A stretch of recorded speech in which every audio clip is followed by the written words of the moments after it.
One of my favorite exercises to stabilize the shoulders and the core as traditionally part of a warm-up, although you could use it anywhere in your exercise routine, is one called a shoulder tap. So we're simply going to set up to where one hand touches the opposite shoulder, just like so. Now, although this exercise is typically performed on the floor, we need different options for those that are beginners or those that struggle with shoulder or even hip or low back dysfunction.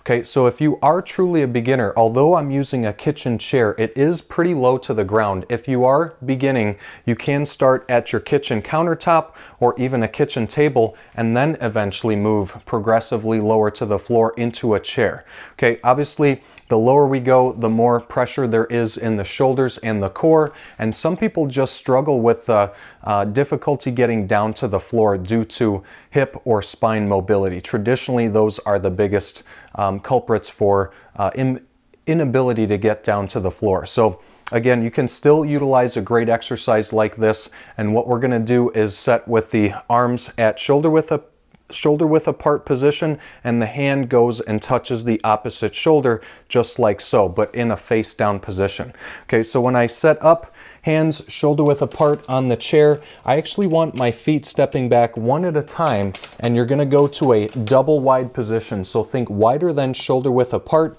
Always, a lot of people stick their butt back into a V position. Make sure you lower your hips down. And why the feet so wide is to prevent that motion right there, which I call hip dancing. As you go pretty quick through this exercise, a lot of people can cause more harm than good by simply going too fast. Okay, so make sure you're able to maintain a nice straight line from the ear to the ankle bone.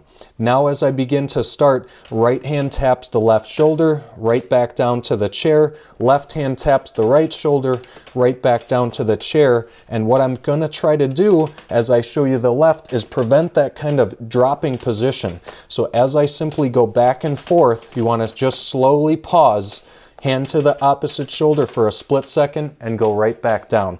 Now that's an exercise that you can easily do anywhere between 10 and 15 repetitions a piece, or you can even set the clock and let this run for time. Really just depends on where you're at in your exercise routine. So if you need that exercise modified, there you have a great option. Let me know how it goes.